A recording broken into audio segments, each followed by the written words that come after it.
Hey there! Now that the new year has begun, the only thing I can think about are the new films that I'm going to get to see this year. Now, this isn't just a list of the 2026 films that I am excited for, but a larger list of all the films that I plan on seeing in theaters, which is why this video will be split into four categories. Number 1, films that I'm not excited about per se, but curious enough to check out in theaters. Now, if you're wondering why I would watch a film that I am not that excited for, it's because I'm curious, and you never know when something might surprise you. Plus, I just love going to the movies, even if I'm not necessarily excited to see it. So now the films in this list are Ikis. I'd usually never be willing to watch an Indian war movie. We already have another one coming out this month.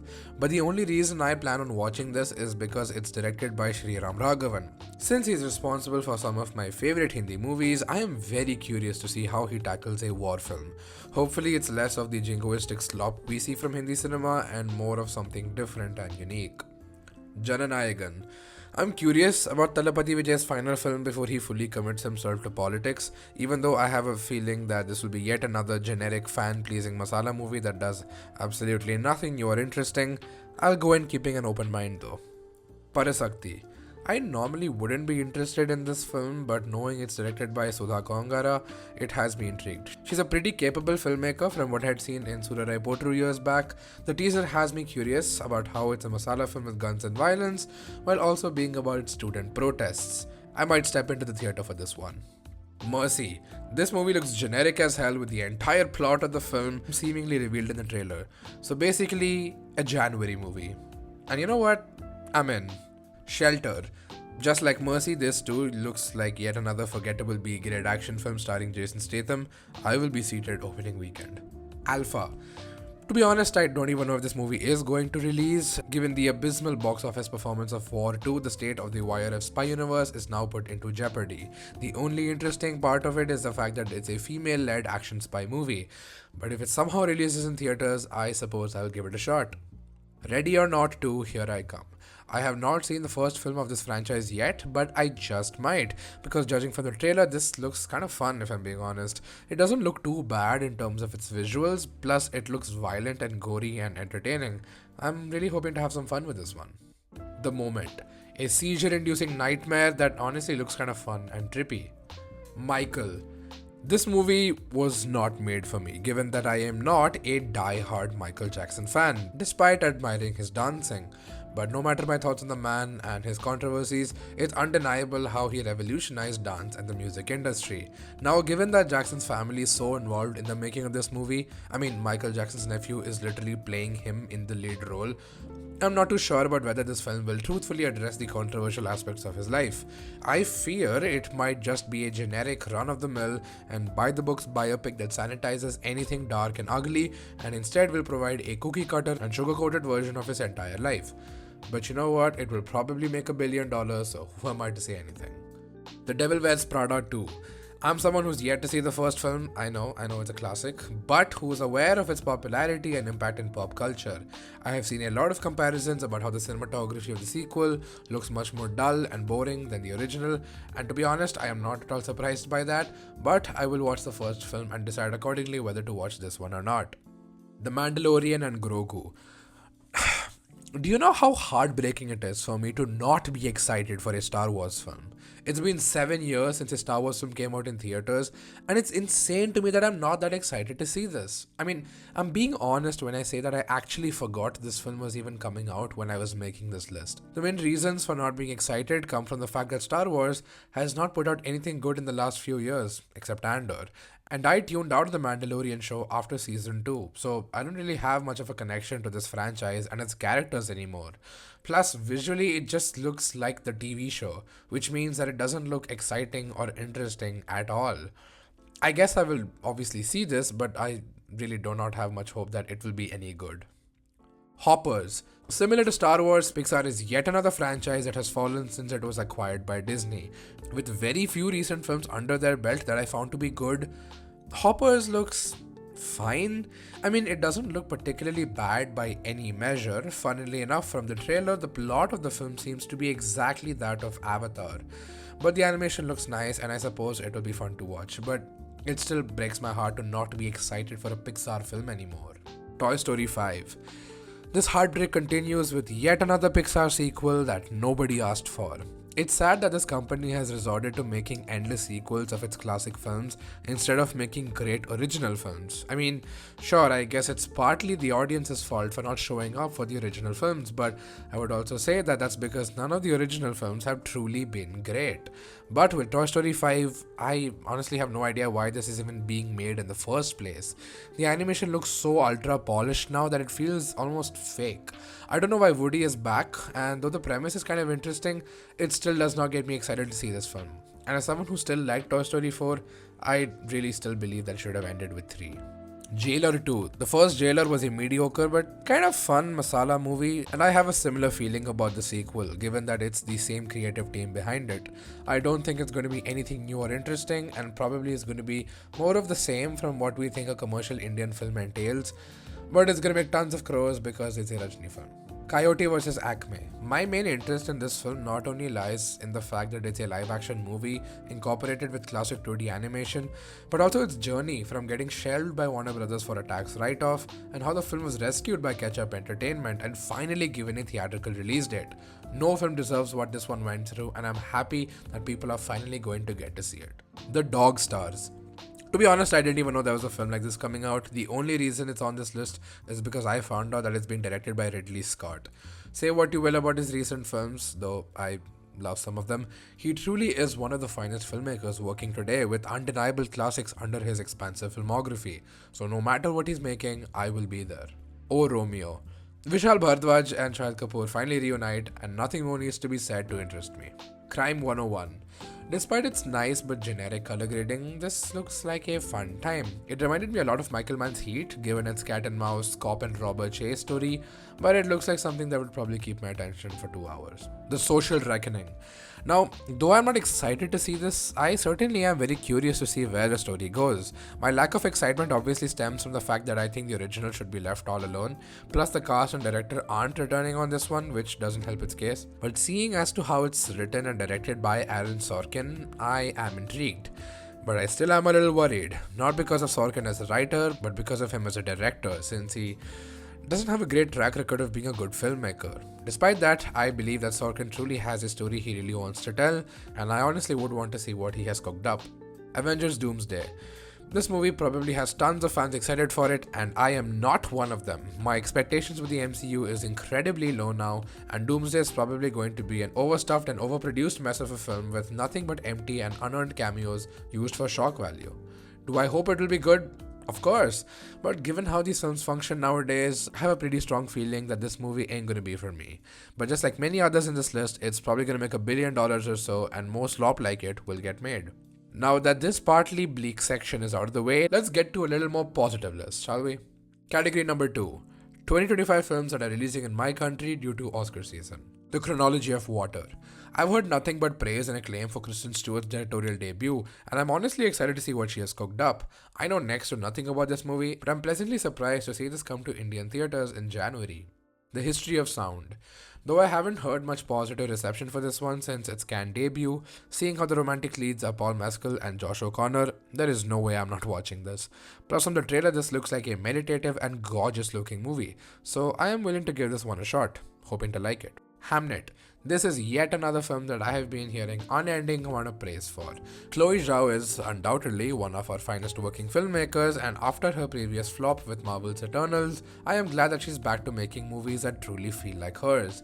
I've been hearing that this film is not only beautiful but especially heartbreaking, and given that it does look gorgeous in every frame and stars a powerful cast of talented actors, I'm pretty sure that I will fall in love with this film.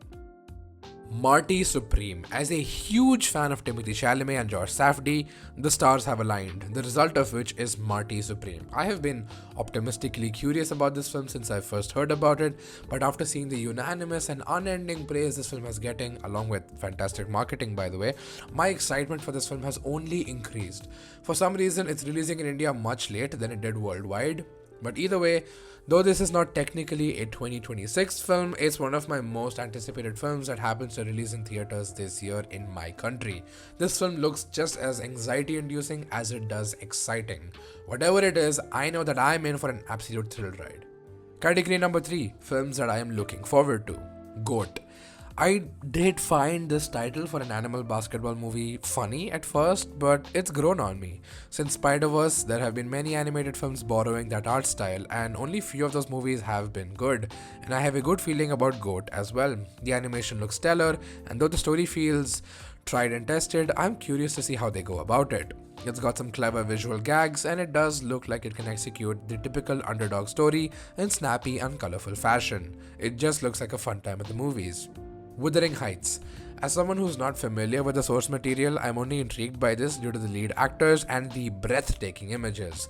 I have read somewhere that this whitewashes the original material, so I'm not super sure on whether the film lies ethically, but from the trailer, on an aesthetic level, this movie looks stunning. The bold use of color and composition really make this feel like a fairy tale storybook come to life. If I see this in theaters, I'm pretty sure that I will end up loving how it looks at least. King. Shah Rukh Khan is back on the big screen since his previous disappointment Donkey, and the whole world is patiently waiting for him. As someone who does miss his simple romantic films, I've still managed to enjoy his recent action Avatar. I can't tell whether this movie will be my thing or not, given that it's directed by Siddharth Anand. I'm a little skeptical because he has a few bangers as well as a few duds under his belt. Plus, it's personally not lovely to see SRK in this incredibly violent and bloody Avatar.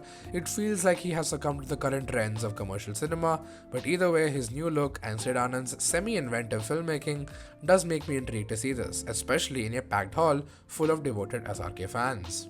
How to Make a Killing. A new A24 Glenn Powell movie? Sign me up. Judging from the trailer, this looks all sorts of fun. It's got a charismatic lead character with a fun premise. It also looks really well shot with a strong cast of characters. I do not know if it will be any good, but I will be there opening weekend. The Bride. I remember quite liking Maggie Gyllenhaal's directorial debut, The Lost Daughter, and her latest film, The Bride, looks nothing like her previous film, which is one of the many reasons it has me intrigued. The color grading and set design look absolutely lunatic and wacky. Christian Bale plays Frankenstein's monster in this, and it's interesting to see a film about his bride, given how Guillermo's take on Frankenstein released not too long ago. Takes me back to how a film on Priscilla came out the year after a film on Elvis. But yeah man, this film looks batshit insane in parts, apart from also looking stellar in every frame. I am very curious to catch this in cinemas. Happy Patel Khatarnak Jasoos. This looks like it's going to be a ton of fun. A delightfully crass film that reminds me of Delhi Belly. It's nice to see Veer Das not just act but direct this movie too. It looks entertaining yet different from most of what we see in Hindi cinema today. I'm hoping it's just as good as I'm expecting it to be. Spider-Man Brand New Day. Now, I did say that I am mostly disinterested from the MCU, but Spider-Man is one of those characters that just has a special place in my heart, so there is no way that I will miss out on the new Spidey movie. But thankfully, my love for this character isn't the only reason I want to watch this film. Destin Daniel Cretton as the director makes me optimistic about the outcome. Though I am personally not a fan of Shang-Chi, I don't judge Destin's directorial prowess through that film, because I have seen his other films and he has proven himself to be a more than capable filmmaker. Plus, I am a huge fan of the ending of No Way Home and have been excited to see where they take Peter moving forward from there. That, coupled with the fact that we could finally see a grounded, street-level Spidey story, makes me incredibly excited. I do have my apprehensions because at the end of the day, it is still an MCU film, but I do have some hope that this one will be a banger. Plus, those set photos had me geeking out like everyone else. Clayface. James Gunn's new DC universe is one that I'm not only excited to see unfold but have great hope for, considering that he's not just a successful producer but a genuinely great filmmaker and comic book fan who not only knows the source material but also gets the importance of the director's vision. And Clayface is one of the many upcoming projects of this universe that I am optimistic about. Currently, there are not many updates about this film, but seeing how James Gunn has been talking about the importance of practical effects, especially in context of this film, only makes me more excited to see it than I already was. Love and War. Sanjay Leela Bhansali is undoubtedly one of the finest Indian filmmakers working today, and I am a huge fan of his previous film Gangubai Kathiawadi, and so of course I am excited to see what he comes up with next. I have no idea what this film is about, but given its huge budget and star-studded cast, I'm sure it's going to be something epic and larger than life, and I expect nothing less from Bhansali. Whatever it may be, I have hope that it will be something worth experiencing on the big screen. And now, for the final category, number 4, films that I am very excited to see. Arasan. Vetrimaran is one of my favorite Indian filmmakers, and seeing him pair up with Simbu in a violent crime saga is enough to get me excited. But even from the promo video and behind the scenes video, I am very much looking forward to see what this film is about. It looks like a dazzling but epic masala movie that will probably feature relevant social themes to today's India, and I cannot wait to see it opening weekend on the big screen. Werewolf. I got nothing much to say given that not much is out about it, but Robert Eggers is making yet another gothic period piece. I'm in from the word go. The Adventures of Cliff Booth. It's still hard for me to believe that David Fincher is making a sequel to a character of a Quentin Tarantino movie that's being produced by Netflix. These are weird times we live in, but oh well. Though I'm not a fan of Brad Pitt, I love Cliff Booth as a character, and I'm honestly quite fascinated and intrigued to see him being directed by David Fincher and what that collaboration would look like on film. Drishyam 3. The Drishyam movies have been some of the most well-made and well-written mystery films from Indian cinema, and there's no way I'm not going to see what the makers have cooked up with the third installment. The reason I have faith in this sequel is because of two reasons. One, it's a Malayalam film. Therefore, there's a pretty high chance it's going to be good. And two, the writer-director of these films, Jitu Joseph, is someone who has stated in interviews that he will only make a sequel when he feels like he has a worthy story to tell. So I'm almost certain that Drishyam 3 is not going to be a soulless cash grab that banks on the popularity of this series. I'm hoping and confident that it will be a film that justifies its right to exist, and will hopefully be a film that progresses the themes and characters from the previous film into new and interesting territories. The drama. Robert Pattinson and Zendaya paired up as romantic leads? I'm already convinced. Judging from the trailer, I still don't know exactly what happens in this movie, but aesthetically it looks very similar to Celine Song's Materialists, which is a great thing because I think that movie looks amazing. But this looks like it's going to be an intense drama that I'm curious to see unfold. Mother Mary. This film looks nothing like the director's previous works, The Ghost Story and The Green Knight, which is a huge reason why I'm excited to see this. It looks like a kaleidoscopic nightmare full of color, rituals, and haunting visions. Seeing Anne Hathaway leading a David Lowery horror film produced by A24 is enough to sell me on the project. Send Help. Do you know how happy I am to see an original Sam Raimi horror movie? It's so nice to see him back to making movies, that too in the genre that he's so comfortable in. This film looks like it stands a fun and interesting play on shifting power dynamics, where the main characters are stuck on an island. This did remind me of Triangle of Sadness and how that film explored something similar in its latter half, but still I am very excited to see how Raimi explores this in his classic horror tone. The filmmaking looks solid, and this looks all sorts of messed up and funny. I can't wait to see the new Sam Raimi in theaters. Good luck, have fun, don't die. This wacky title and the fact that it's directed by Gore Verbinski already had me sold the moment I heard about this movie, but after seeing the trailer, my excitement for the film has amplified. Set in a bleak dystopia, the comedic tone of this movie seems to really work for the heightened reality of this world. It looks colorful, zany, and downright insane, and it looks like it's right up my alley. I have no idea what it's about, but it looks incredibly entertaining with stellar VFX, costume, and production design. Can't wait to see this. Supergirl. As I have said, I am already a big fan of Gunn's new DC universe, and Supergirl is a film that I am undoubtedly excited to experience. Apart from the fact that I get to see a new DC universe film, what intrigues me is how different this looks and feels from the Superman movie, which perfectly works for Kara's character, as she is very different from Clark, yet is very well aware of Superman's image that echoes throughout the cosmos. It's also different in the fact that it's a large-scale galaxy adventure film full of new worlds and alien characters. Apart from some muddy and seldom dull cinematography, this really does look solid for the most part, with a tone different from that of Superman's, helping it establish itself as a differently unique film. I have faith that this will be a good film, and I'm going to be seated opening weekend in an IMAX theater. Project Hail Mary. Phil Lord and Chris Miller are some of my favorite creators working in Hollywood right now, and though their contribution to the Spider-Verse movies are unparalleled, it's crazy to me that the last film they directed was 22 Jump Street 12 years ago. So to see them back not only in the director's chair but a science fiction film starring Ryan Gosling makes me even more thrilled to see it. The images look stunning and the film looks as endearing as it does funny. Judging from the trailer, it even sounds great. I cannot wait to see this in an IMAX theater. Disclosure Day. Steven Spielberg making a sci-fi film about aliens and it stars Josh O'Connor and Emily Blunt? We must be blessed because I am extremely excited for this movie. The soft pastel-like lighting looks gorgeous and the trailer did manage to spook me at times. I have absolutely no idea what's going on, but just the thought of getting to see a new Steven Spielberg blockbuster in the cinemas delights me to no end. Those camera moves are going to be god tier, and I cannot wait to become a giddy little child exhilarated by fantastic filmmaking in that theater. Digger. Alejandro Inarritu made some of my favorite films with Birdman and The Revenant, and even if it's not a personal favorite film of mine, it's most certainly going to be a film unlike anything you would have seen, as was the case with his previous film Bardo. But to see him return after 4 years, that too with Tom fucking Cruise, is bound to get me excited. It's not only great to see Inarritu with a new film, but to see Cruise in a non-Mission Impossible role. Of course, he's done more than just Mission Impossible in the last couple of years, but the last time I remember him giving a fantastic non-action dramatic role is probably Collateral or Magnolia. He's always been one of the best actors working today, and it's going to be amazing to see him flex his range once again, to show people that he's not just the action guy. This actor-director pairing is one I could have never expected, but one that I am unbelievably excited for. 28 Years Later, The Bone Temple. 28 Years Later is one of my favorite movies of last year, and so of course a sequel would excite me.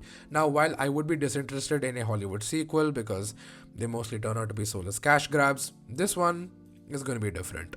What also interests me is the fact that it's not directed by Danny Boyle. Boyle's filmmaking gave 28 Years Later a signature look and feel, which is why I'm curious to see how Nia DaCosta takes this world and characters forward with hopefully her own unique flavor. Bone Temple looks like it's part of the same universe for sure, but I have a feeling it's going to be a film that's unafraid to take risks and make batshit insane creative choices that's going to leave me baffled. I am truly excited to see this in theaters. It's crazy that one of my most anticipated movies of the year is releasing this early in January, but I have a feeling that it will be the highlight of this month, plus the growingly positive reviews from early screenings in the US only elevate my excitement. I knew that this was going to be good, but getting confirmation from the general public only makes it better. Dune Part 3. Just like most people on the planet, Dune is one of my favorite movie franchises. I saw Part 2 5 times in theaters, and it was one of my favorite theatrical experiences that year. And I am unbelievably excited to see how this trilogy ends. I'm someone who has not read the book, so I do not have any idea where the story and characters are headed, and that is exactly how I would prefer it. I cannot wait to revisit this world and characters, and I can't wait to experience movie magic on an IMAX screen again. I'm just so excited to see this masterpiece that I know I will love with all of my heart. Plus, Villeneuve is one of my favorite filmmakers working today, and I have complete and utter faith in him delivering a fantastic time at the movies. That first trailer is gonna hit like crack. And finally, what I would say is my most anticipated film of 2026, The Odyssey. I know that Christopher Nolan is every pretentious cinephile fanboy's favorite filmmaker, but that does not make him any less brilliant, because I truly do wholeheartedly believe that he really is one of the finest we have. A generational storyteller who's able to imbibe his films with both the artistic side as well as the commercial side. Anyone can enjoy a Nolan movie, and he's a filmmaker who treats the audience with respect. He trusts us to understand his films, and even if we can't, he expects us to feel it. Now, Oppenheimer was probably his biggest movie in terms of its scale and budget. It also is one of my personal favorite films of all time. And to see him go even bigger for his newest film has me excited like no one else. Getting to experience a Nolan movie in IMAX is probably one of the best things that can happen to me in my whole life. It's not even a surprise when I say that I fully believe that Nolan and team will deliver on every front.